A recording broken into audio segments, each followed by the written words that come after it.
I'm a firm believer at the younger ages that they have to be on the ball as much as possible in 1v1 situations, 2v2 situations, 3v3 situations, smaller sided, counter pressing games where they're having to think, and that now everybody's scanning. I have to say it's so important that we have them touching the ball more in tighter spaces.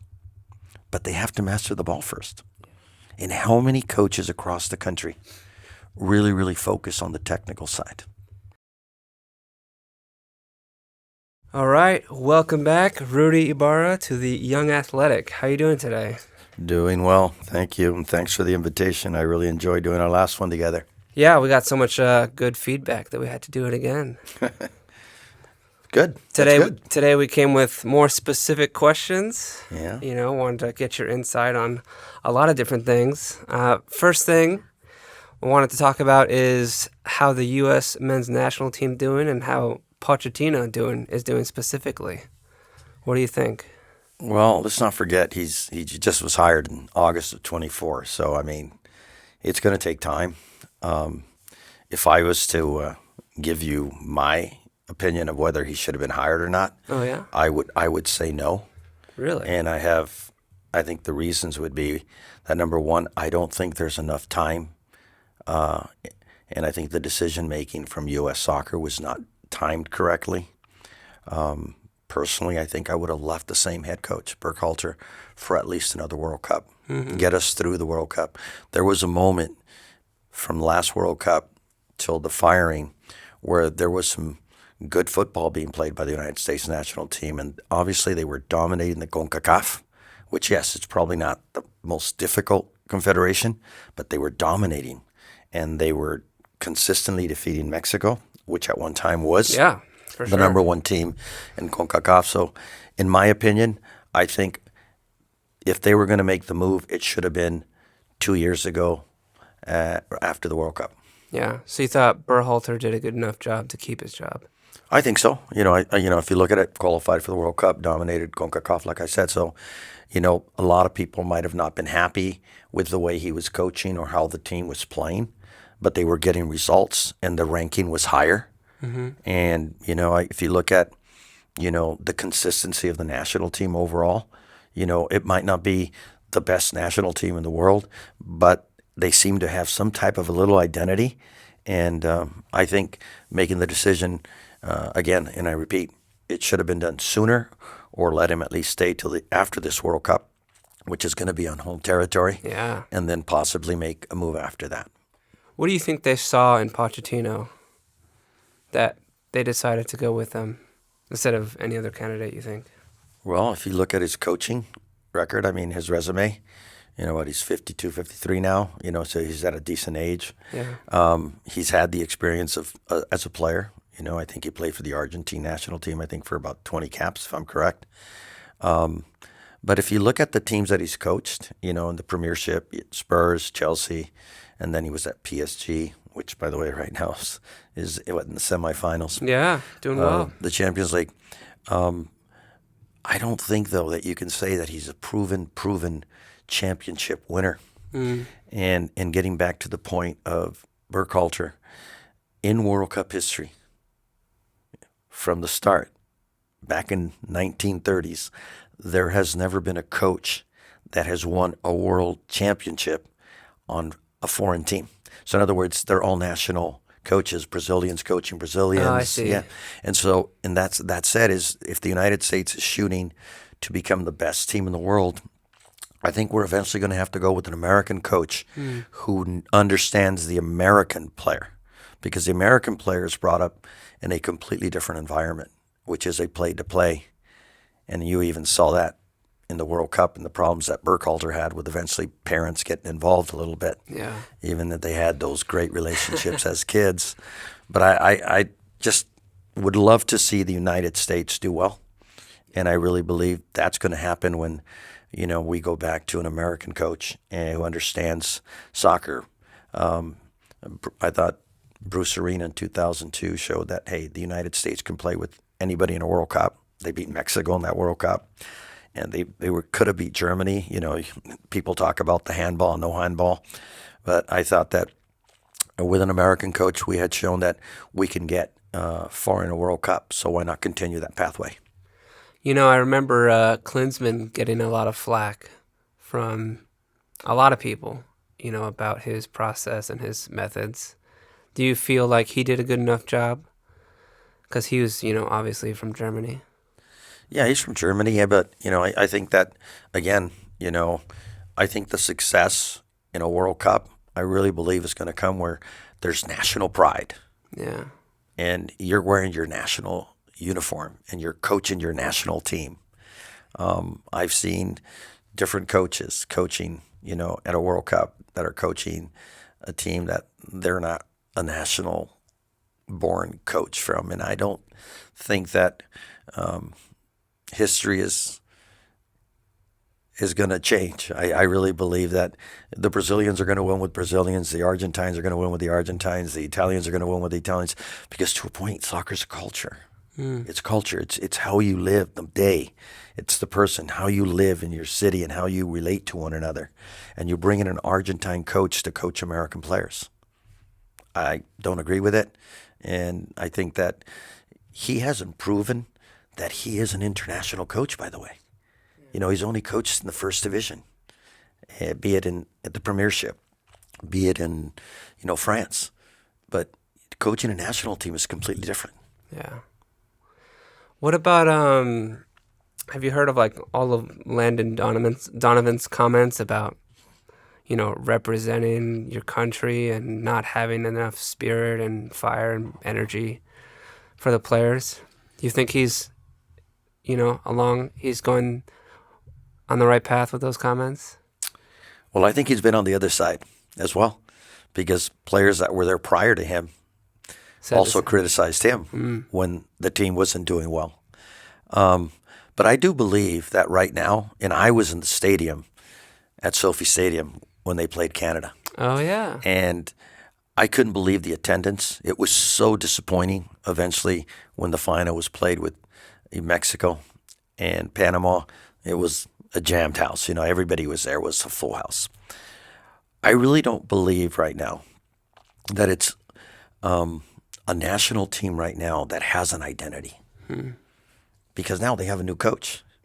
And now he might look at players differently than Burkhalter did. The players that are being called in might not be the same players. So I think they're in the process of trying to identify what this team's going to look like. And that's the reason I say the decision was made too late, because the World Cup's coming next year. And I don't think he's going to have enough time. I personally don't feel that this coaching staff is going to have enough time to really prepare the team the way they would have liked to prepare the team if they would have had 3 years. Yeah. How do you create an identity for a team in such a short amount of time? I know it's difficult to do, but what would you do to start? First of all, you need to bring in the players that I think were already there. Players that were consistently being called in, were starting and playing, getting a lot of minutes. Players that, had, let's just say, a chemistry. And then from there, look at what was happening at training, what was happening in the games, what players were performing well, and then start making some moves. And I think overall, a lot of players that were called in that were part of what was happening in U.S. soccer under Burkhalter.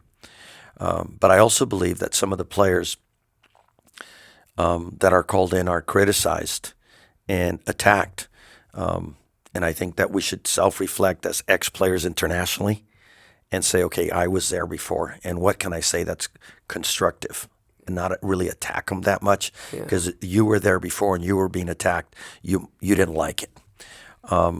But I would say, in all fairness to some of the top players, and let's just say Pulisic as an example, they try to compare him to where he's at right now in Milan, and he's having a great moment in Milan. Yeah.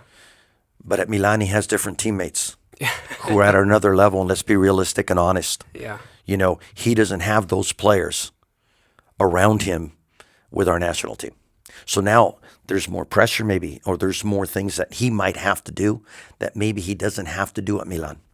Anybody who understands football can tell you that. I personally believe that he's a very, very good player.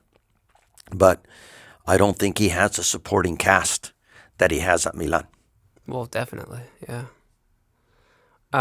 What do you think about probably the other most famous person and maybe the most talented is Weston McKennie? You think he's on the level? No, I don't think so. I don't think that right now there's a player on the United States national team that you would consider world class. Me personally. Yeah. And I think that, people say I might not know what I'm talking about. But I can tell you that Pulisic and I think can play just about with any team. And if he's not starting, he's coming off the bench. The rest of the United States, I think, would struggle with some of the top clubs or national teams in the world. The left back at Fulham, is it Robinson? Yeah. I like him as a player. I really do, and I think he's having a good time. In fact, he's even the captain at Fulham. I think he's doing very well, and I like him, the way he gets himself forward on the left channel. And I think they missed him at this past in the past tournament. I think he's the type of player that does create and get players to make them defend more. So now they're not attacking the United States that much on the right side. Yeah. It's nice to be able to keep Which is the our ball. left. Yeah. Yeah. You don't have to play defense the whole game if you can hold the ball. But what other player? People talk about, Arena. Yeah. I just don't see it. I saw one good moment of him in the World Cup. He wrong-footed Van Dijk, and I was like, whoa. Yeah, that's difficult to do, right? Yeah, it's very few people Van do Dijk it. is probably, if not the best defender in the world, he's definitely in the top two. Yeah, Yeah, but I just don't see the mentality in him. yeah, And I think he has a lot of qualities. He's playing in a very, one of the best clubs in Germany, who got eliminated today, by the way. But I tell you what, if you were to tell me who would I pick, and I'll say it, I would pick Claudio Reyna over Gio Reyna anytime. yeah? Anytime. Yeah, it was a totally different mentality. Yeah. Do you value effort and attitude over talent at this level or at any level? I think you have to value both. Yeah, Talent has to be there. right. But yes, the mentality, the hard work ethic, your commitment to being the best you can be every day is very, very important as well. But if you don't have the talent, how could you be there? Yeah. I just think of like Robinson, I feel like has a little bit more of an effort than talent. You can balance it that way. I'd probably agree with you there, but I do see a player who's talented to get down the left channel and beat players and create overloads and He has confidence. and definitely get in behind the opponent's back four and serve some quality balls. Yeah. Do you want to talk about the youth development in the U.S.? You want to go to totally different topic? Well, this is you. You tell me. I mean, I'm always open. Let's talk a little bit about the Champions League since the new format is happening and the games were happening today. Did you watch the Barca game? I didn't get to watch the games today because we do a radio show right. today on Tuesdays, and but I got to obviously pay attention to what was going on and see the results. I tell you, the first goal was a penalty, but the mistake was 5 plays before. Yeah. The goalie gave up the penalty, but he also made the wrong decision that led them to turn the ball over. For the first goal for who? For Dortmund. Dortmund. Yeah. Yeah.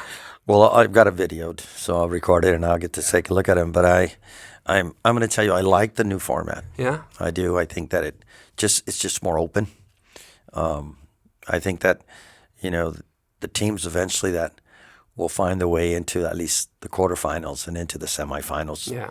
The usuals. The usuals. You'll know who they are. But I'm an Arsenal fan from my that's right. old training days at Arsenal, which I was fortunate to do at a very young age. But I'm also a Real Madrid fan. So when they were playing each other, I said, ooh. And now after watching the first game and seeing what Declan Rice did with 2 strikes, you go like, wow. Quality goals, by the way. Yeah. But I'm going to say you can never count out Real Madrid in La Bernabeu. You can't. And so I'm hoping that we're going to see a quality game tomorrow. Whoever wins and passes on those two is the team that I'm going to support all the way through. It seems to me like a very different style of play. Arsenal's very choreographed, very scripted, and Madrid is much more, I don't know, freestyle. Counterattacking freestyle. Yeah. But, if you look at Arsenal these last 3 to 4 years, they've had some fantastic years. Unfortunately, they've not been able to win, the Premiership, and they've been close. This year, I think Liverpool's having a great, great year. But you're right. I mean, Arsenal, you know how they're going to play, and they have the quality to do it. They have some outstanding talent, but so does Real Madrid. Yeah. I think the key is to not give up an early goal. And, I think that if Arsenal sits back, I think they might be making a huge mistake. I think Arsenal right now has to go after one goal. And I know people are going to say, what are you talking about? Well, one more goal is going to make Real Madrid score 5. Yeah, like today. Yeah. So the goals today. So you're overall a fan of the new change? Yes, I am. It gives another 4 teams a chance in. And I like where they play against everybody in their group, home and away. Not home and away, but 4 games at home, 4 on the road. And then, they eventually get into the knockout. Yeah. I was just... This Barca game was a stressful watch today, let me tell you. Fortunately, we had that own goal. And everybody was so relieved. But Dortmund were getting after them. I'm sorry, I won't give it away too much. Yeah.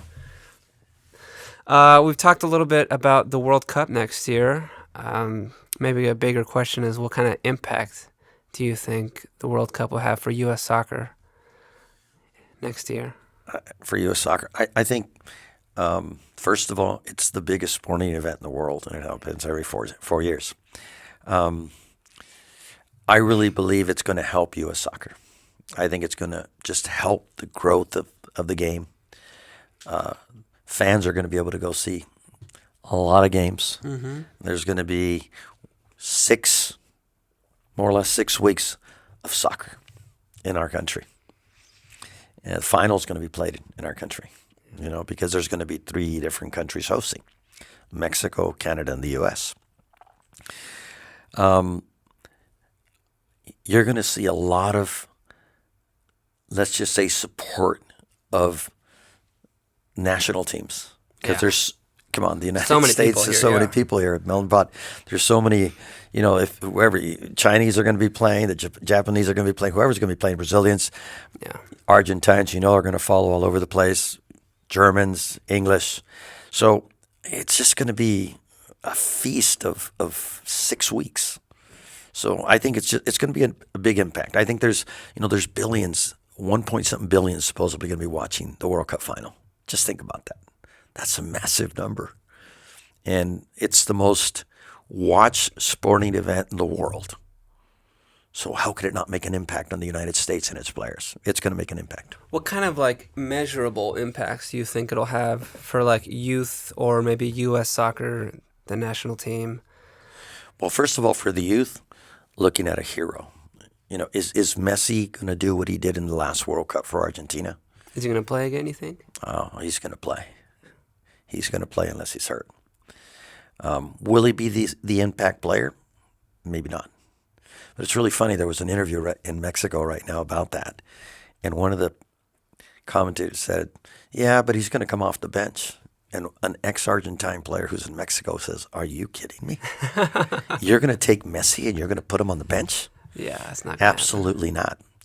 Well, I think getting back to how it's going to affect the youth, who's the next superstar? Who's the next player besides Messi and Cristiano Ronaldo? Who's going to be the player that is just going to emerge from this World Cup? You don't know. Is it going to be Mbappe, who's going to get better? Yamal from Spain, who's 17 years old and just killing it right now in Barcelona. Yeah. Who's going to be the next player? Is it going to be another young Brazilian Who's it going to be that eventually now is going to just catch the eye of the world? If you had to put your money on one of who of the future superstar, would it be Mbappe, Yamal, Rafinha, I guess, is the Brazilian? Who do you think it would be? You think Pulisic will show more talent? I think Pulisic will play well for the United States. Yeah. I really do. And I'm hoping he does. And I hope the United States gets as far as they've ever been in a World Cup. I really do. I think that's huge for the United States. And I'm praying for that as an American born. But if it's going to become, who's going to be the player that's going to sort of really, really catch the eye? Mbappe, I think it's going to be very, very, France is going to be a handful. I think Spain, the way they're playing and the way they're exporting players in all leagues, not just in Spain, and the way they play is fantastic. Yeah. So I think that player from Spain on the right side, that's probably going to be, 18 years of age during the World Cup? Yeah. I think he's the player to watch. Do you think he's playing too much for his age? Well, Because they're asking a lot of him. Well, I think at 17, Pelé was in a World Cup, and I think that's asking a lot. And he was the leading scorer of the World Cup. Okay. So, Maradona at 18, unfortunately, was cut from the World Cup team. I don't know if you knew that. Minote, he was the last player cut at 18, which I thought was a mistake. But at that time, they had Mario Kempes, and he ended up having the World Cup and of a number 10's life, and eventually led Argentina to the World Championship. So I think a young player, if he's ready, put him in. Yeah. Put him in and let him go and develop to be the best he can be. If you had to pick today who you think would win, who would you pick? The World Cup? Spain. Yeah. There's something about Spain, the way they're playing football. Who's the national team coach right now? You got me. I don't remember. I know one of the ex-ones, Enrique, Yeah, that I want Enrique. to quote on it, but it's something that he said the other day that really caught my eye, and I think I posted it on Facebook and Instagram, on how he is training right now at PSG, which, by the way, is having a good year, on how he really focuses on small, reduced space in transition exercises, and has players winning, losing possession, winning, losing possession, winning, losing possession, and he has them thinking. And what he basically says is, then if we can do it in smaller spaces, now in bigger spaces, we're better. Yeah. I really believe in that. In my development and coaching, I really believe that we should do more exercises like that.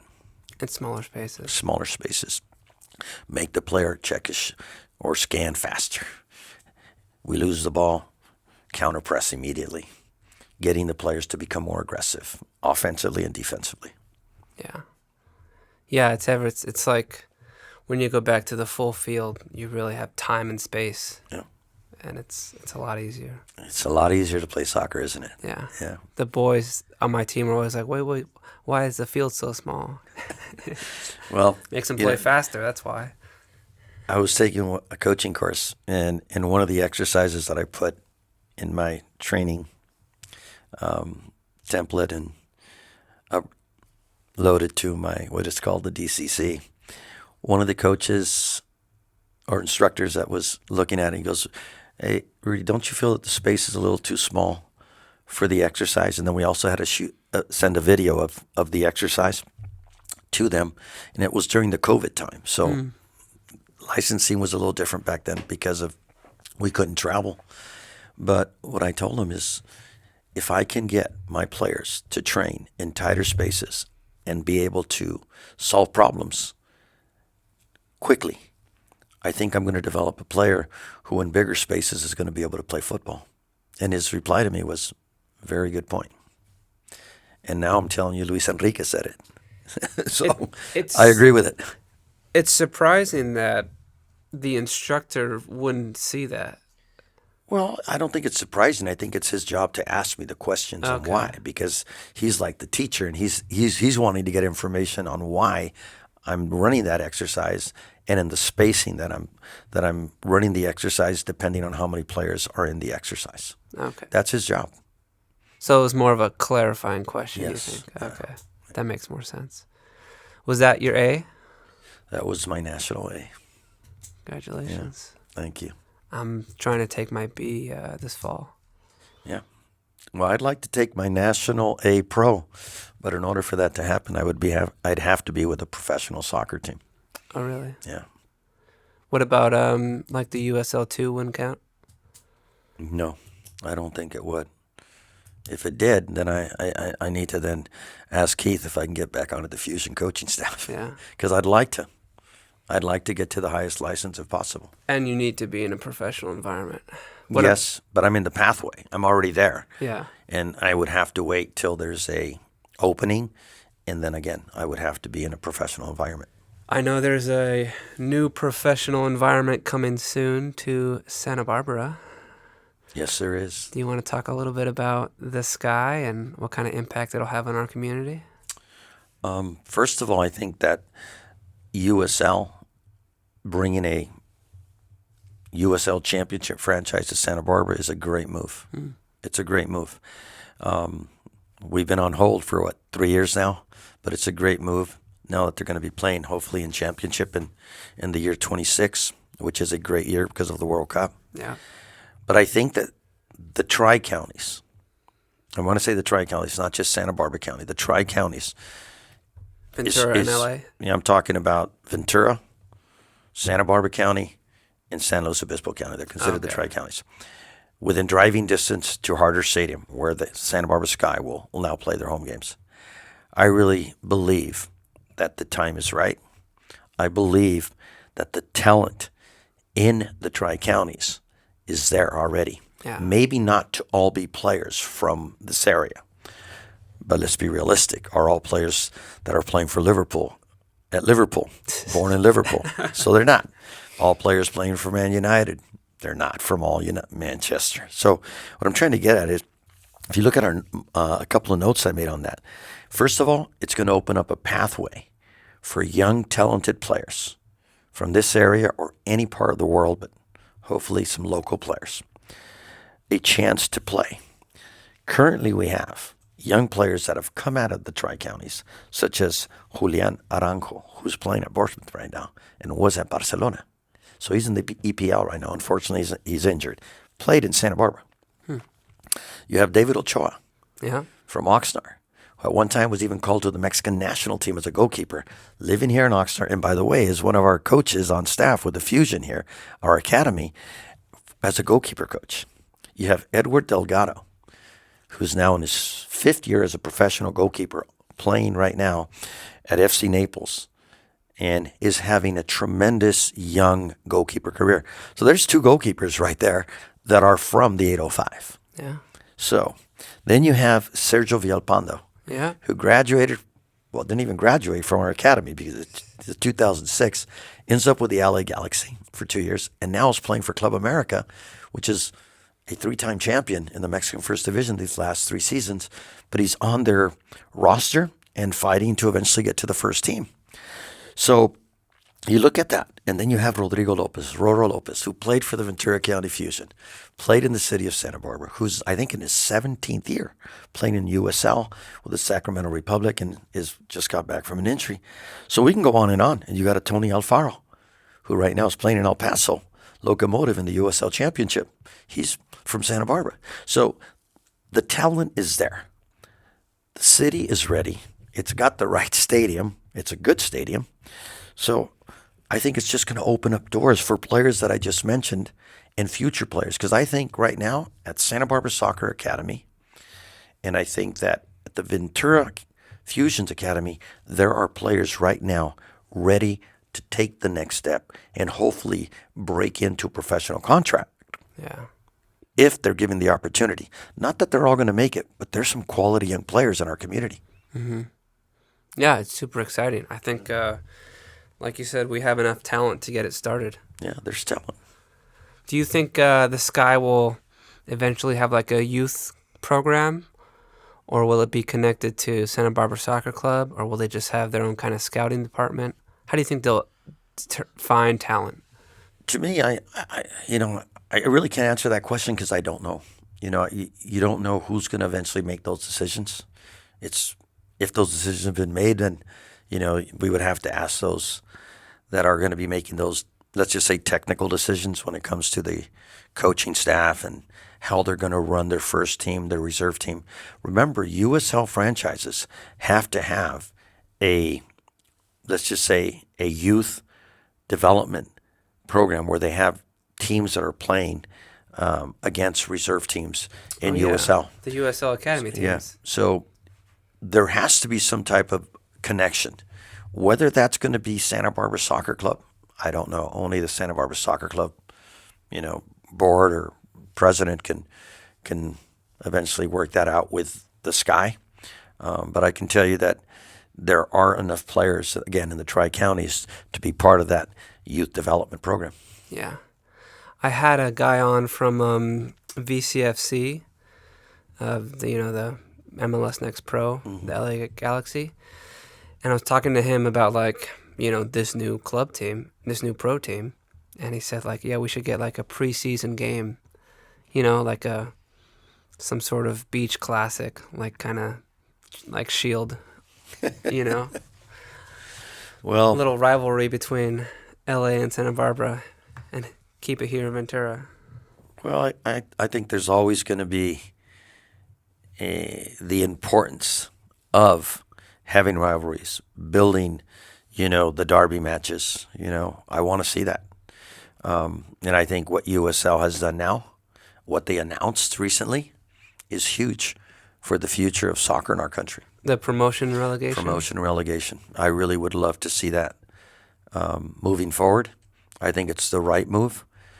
How it's going to happen, I don't know. I'm sure they've planned and they've had their votes and they've eventually made decisions really thinking this out. But I'm a firm believer that this country is so big. Yeah. There are plenty of cities that would like to eventually have a franchise that is going to be part of USL, which is now going to be USL 1 eventually, right? Division 1, Championship, and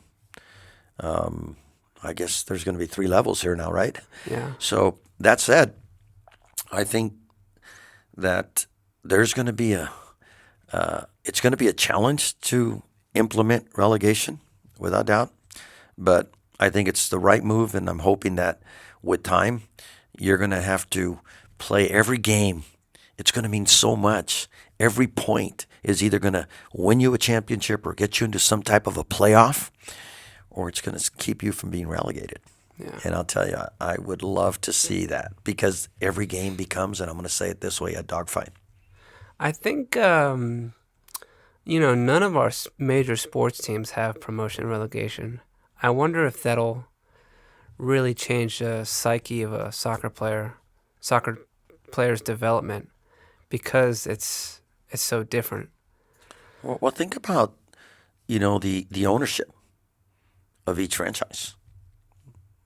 They're going to want to put the best team out because they don't want to get relegated. Yeah. Think about that. They don't want to I'm not saying they're not doing it now, but they're going to make sure that they select the right people to run this franchise. Because if not, from being, let's just say, in Division 1, you can be in Division 3 before you know it. I mean, you saw what happened to Wrexham, and look what's happening now. I love that. They're jumping and jumping and jumping, and they're getting up. I just want to see it. It becomes more competitive. How could you, look at a Major League Sports? You said, I don't want to go after MLS. I mean, all Major NFL, League Sports. NBA. Yeah, there's no, hell, excuse my language, but you get rewarded and sometimes get the number 1 draft pick in other sports. You do. Because you were one of the worst teams in the league. Why would you reward that? Where's the competition here? That's unbelievable, and I think that has to change. I don't believe in the draft. I think the draft to me is so unfair. You have these professional franchises in Major League Sports being able to select a player in the draft where they never invested a penny in his development. Think about that. In the rest of the world, that doesn't happen. Yeah, you're right. Doesn't happen. And I think the draft should eventually be eliminated in all sports and let the players, when they graduate out from whatever university, select the team that they would like to play with. Why should you have the rights to a college player if you never were part of his development? I don't get it. I really don't. Do you think there's room for more development once they become professionals? What do you mean? Like, obviously, a rookie is going to be different than a veteran professional. They do develop a little bit in their professional career.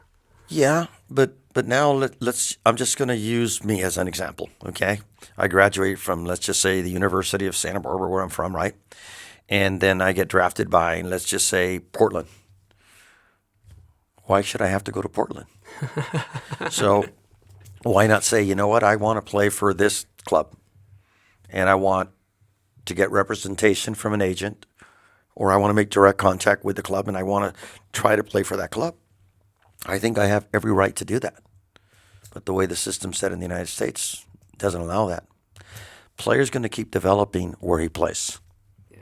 You can train as hard as you want. You can have all the training hours, all the extra work, but you eventually have to play. You have to play. So I like the fact that there's an MLS Next Academy system that is feeding, and they are feeding now players into Major League Soccer franchises. And I think that those players, should be able to select the club they go to. We have a couple of players in the Fusion and at Santa Barbara Soccer Club, getting back to the MLS franchises right now, that are now being looked at by LAFC. One player is now in Philadelphia from the Santa Barbara Academy. One's in, I think, Austin. And one right now is in Club America from the Fusion. So think about that. You have the right to move to the club that you want to. Yeah. Now the million-dollar question. Uh-oh. Will the USL overtake the MLS? Oh. If you look at the history of sports in our country, and let's take every major league sport, okay? At one time there was an NBA, then the ABA was formed. Eventually there became competition, and eventually there was a merger. At one time there was an NFL, and the AFL started. There was a great Super Bowl back then in the history, Jets against the Colts. It wasn't the Super Bowl back then, but then eventually there's a merger.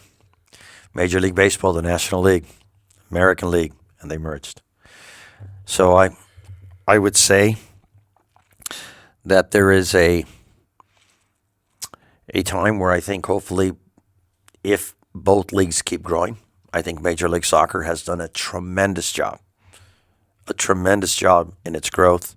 They've planned it. It hasn't been easy. I think Don Garber has done a great job. Look at the franchises that are there. Look at the franchises that are coming in or have come in, like San Diego. And I think there's plenty of cities in this enormous country of ours to have Major League Soccer franchises. How fast can Major League Soccer grow? Or how fast can USL grow? I think there's room for both. I really do.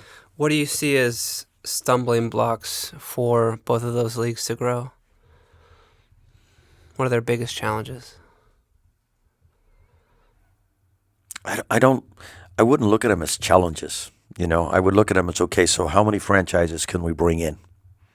You can't just bring in 15, 20 franchises at once. It's just not going to happen. I think the way Don Garber has done it, I think is good. I think the USL has also been very, patient about bringing in franchises. Obviously, both leagues know that the importance of growth is very important. And like I said, without being repetitive, there are plenty of cities in the United States of America that would be able to bring in a USL, let's just say championship franchise, if they were not able to bring in a major league franchise. Right. So I think there's room for both. But eventually, with the growth of football or soccer in our country, and you start getting these derby matches like we already have in LA and you have in New York, there's going to have to be derby matches in major cities. Yeah, the Trafico. Yeah, Trafico. You got Chicago's big enough to have two. Why not? Yeah, Chicago's huge. I mean, there's cities in this country that definitely can have two Major League Soccer franchises, without a doubt. We talked a little bit about this before. Going back a little bit to youth development, how do you think, you said MLS is doing a great job developing. How do you think the youth system is doing with player development? Well, because we've talked about a lot of different perspectives. Well, first of all, the opportunity that Major League Soccer and other ECNL, other leagues across the country, are helping in the development of young players. It eventually, to me, it comes down to is what type of player are we trying to develop? And I have my thoughts. I feel like our focus as a country overall, I think the foundation of youth development has a big weight that is keeping us down. And if I was to say that, I think I wouldn't be liked. So I'm going to keep that to myself. Okay. So you're not going to describe the weight? The weight. I can tell you some of the things that I believe around that weight, but I would say that the players are not being developed technically enough. You can go to a training sessions and you see it. I'm a firm believer at the younger ages that they have to be on the ball as much as possible in 1v1 situations, 2v2 situations, 3v3 situations, smaller sided, counter pressing games where they're having to think, and that now everybody's scanning. What I would just say is it's so important that we have them touching the ball more in tighter spaces. But they have to master the ball first. And how many coaches across the country really, really focus on the technical side? Two questions. Well, maybe a question and observation. You definitely see the American players touch compared to the international players. It's just not the same. It's definitely a couple levels below. Couple? Maybe, I don't know, a few. All right. Just like the first touch, controlling the ball, like a really hard pass. You can blast the ball into Messi and he still has it. And we just don't have that touch yet. Would you agree on that? 1,000%. And then, so the second question is, how do we develop technical skills? Is there a preferred methodology for you? Is there someone that's doing it the right way, or is there someone that's doing it the wrong way?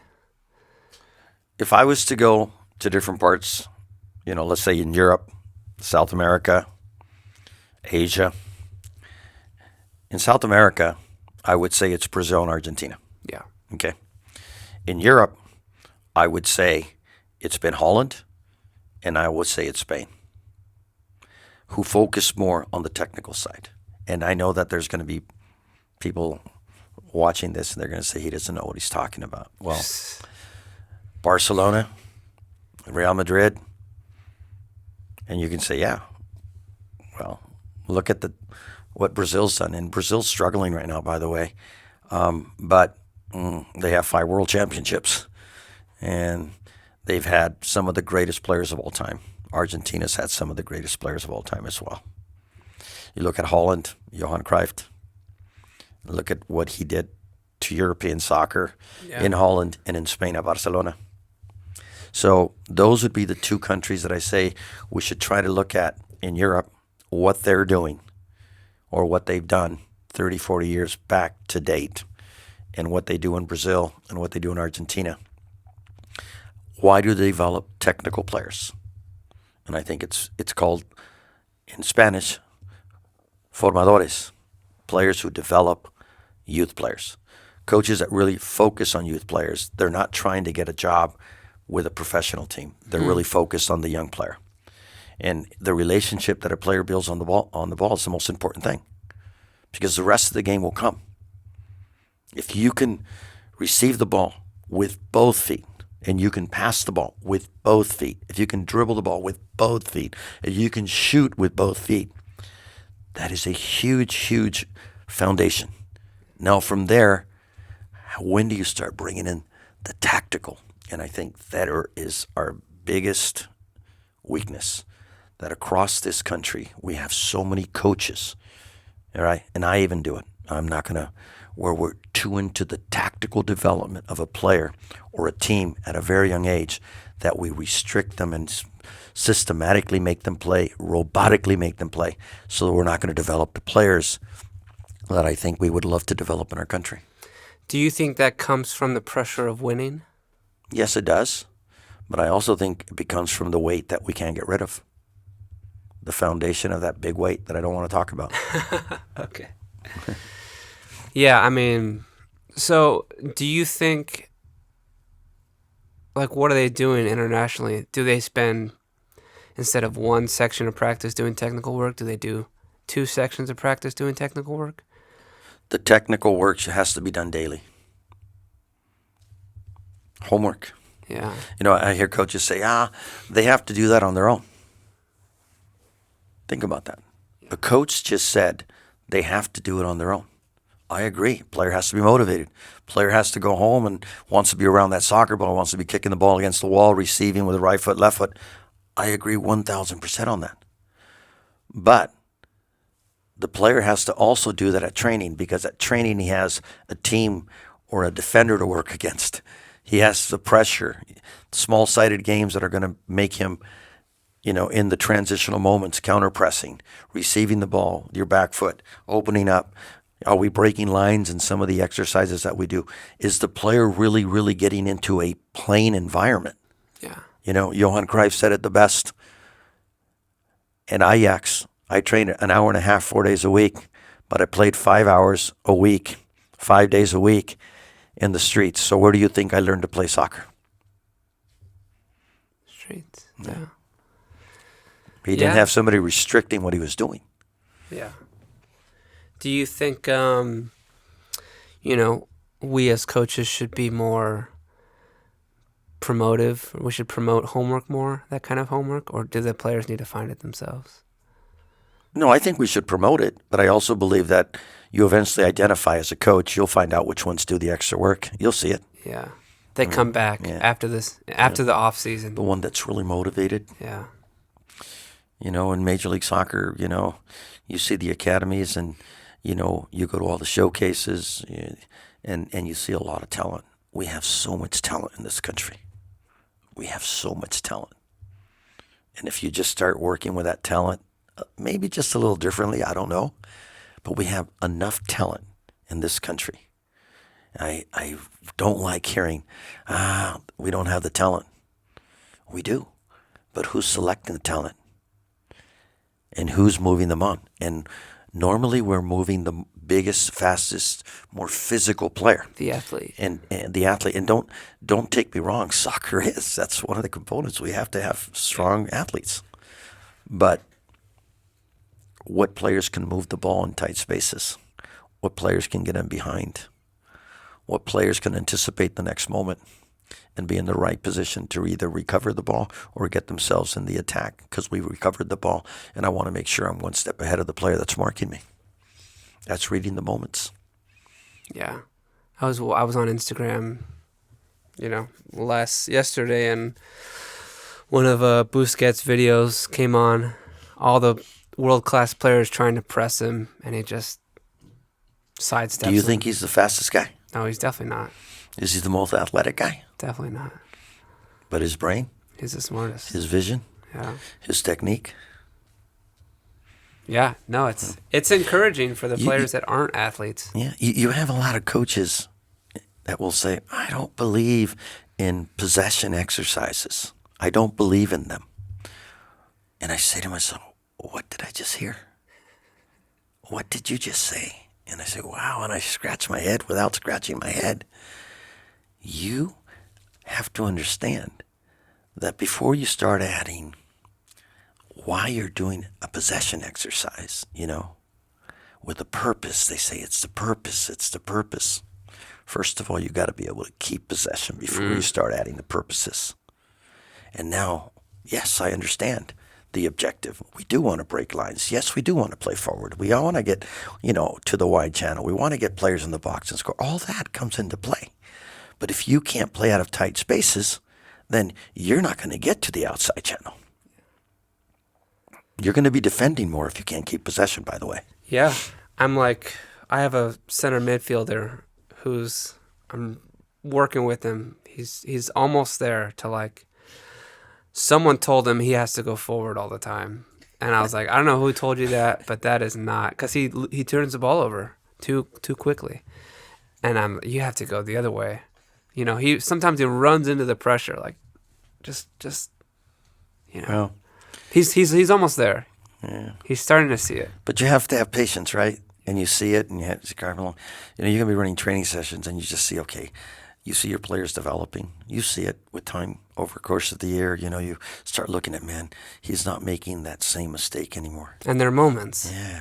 And you go, okay, fantastic. So we are moving forward. We're getting positive with this player in this situation, be it in the attack, this player maybe defending better, and it's a balance. Because you're coaching, you're not a complete staff where you have, in a professional environment where you have a defensive coach really working with the defenders, you got a midfield coach. So it's in the player development, it's so important, I'm going to say, that you do have somebody that has played the game and understands the game, because he doesn't have a full staff. You can have a full staff. It's totally different.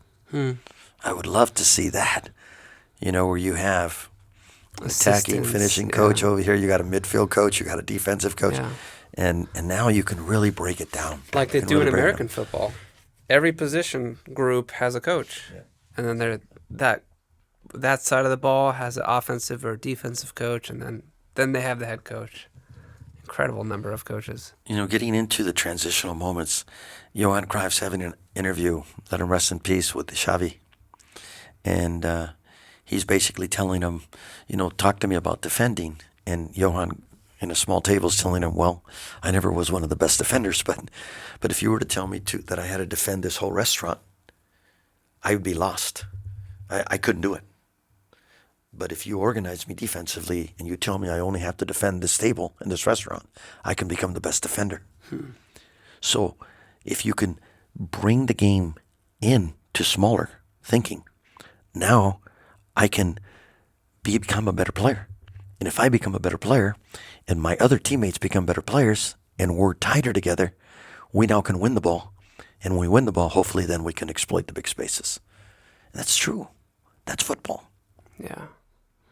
It's about breaking things down to the fundamental thing. Yeah. I also heard him say, you don't improve teams, you improve players. I thought that was helpful. Yeah. Yeah. It's hard to do. If I improve players, I'm improving the team. Yeah. No, that's what I'm saying. That's what he's trying to tell you. Yeah, that's what I'm saying. But it's it's hard to do, maybe it's an excuse, but when you're just the only coach,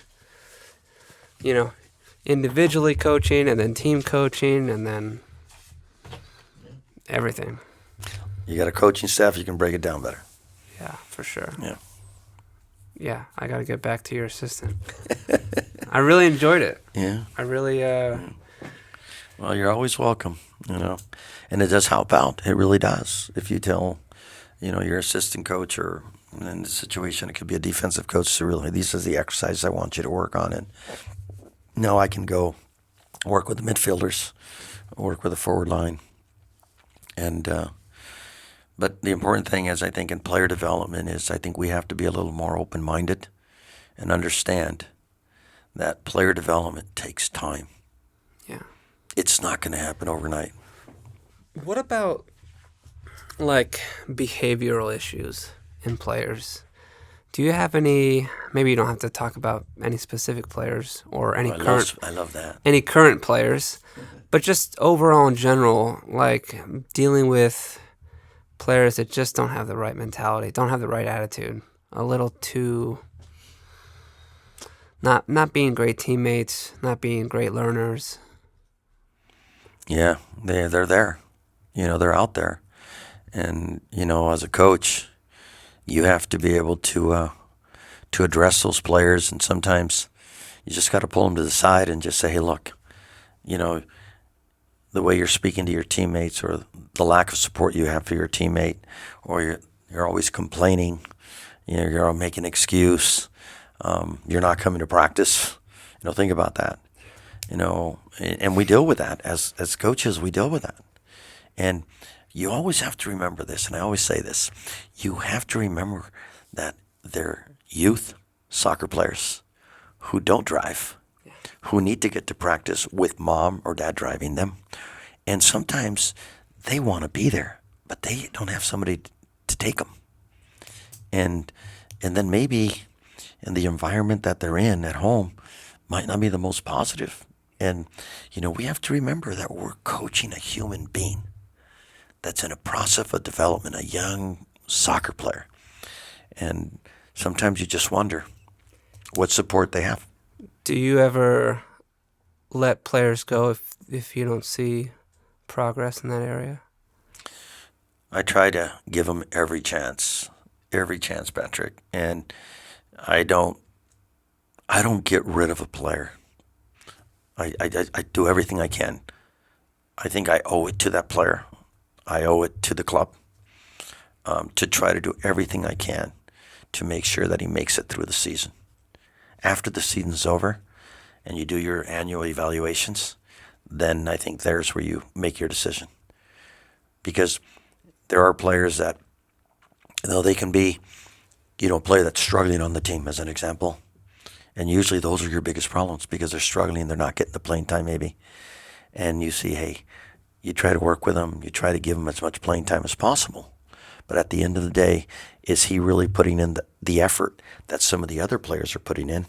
And was he born with maybe a little more talent than the other players? If not, you eventually got to make roster decisions, especially at this level, Major League Soccer next. But I try to give the player every possible chance I can. Yeah.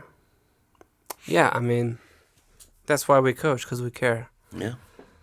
Yeah. All right, Rudy, anything else you want to talk about before we wrap it up? I'm sure we're at an hour right now, and flew by.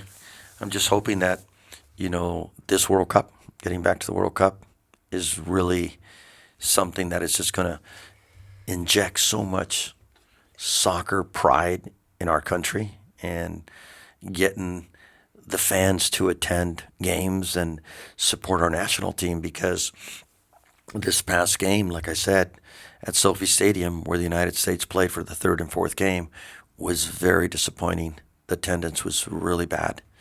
And I think that the United States right now needs all the support from the fans in our country. And we need to believe, and we need to push them in a positive way, not attack them. Because you attack them, then we're not going to get the best out of them. I want the United States. I want to see the United States do well. I would love to see the United States win a World Cup. But right now, I'm going to say the odds would be against us. Sure, yeah. Would you, are you planning on traveling to see a game, or would you stay more local, like at SoFi or maybe even San Diego? I don't know if they're playing in San Diego. Well, right now, we're working, a couple of cousins of mine, we're working on a couple of games here in Southern California, and the ones up in Seattle, because one of my cousins lives up in Seattle. So that's what we're hoping for. The other option is in Lake Chapala, Jalisco, where my wife is from and where my father's from. We have a house now that we just built, and we'll be in Guadalajara. So we can watch a game in Guadalajara, Monterrey, and Mexico City, and possibly follow the Mexican national team as well. So we're looking at the two options. But I'm definitely going to attend and travel to see some World Cup games. That's for sure. Yeah. Yeah, it's going to be an exciting time for sure. Hopefully not everyone's priced out, They're going to sell those tickets.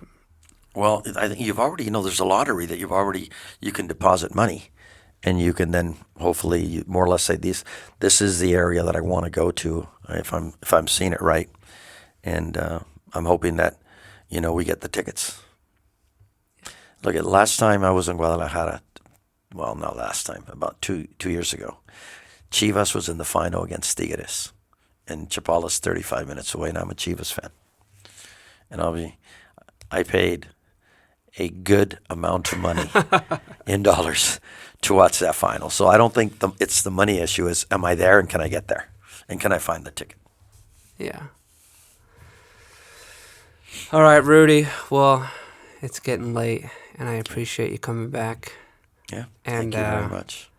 I want to have you on again. I want to branch out. Yeah. I want Yeah, I've got big ideas for this thing that I've got right now. So I appreciate you supporting it. No, you're welcome, and it's always a pleasure to be on your show. I've been speaking with Rudy Ybarra of Fusion and Santa Barbara and everywhere soccer is appreciated. Thank you. Thank you.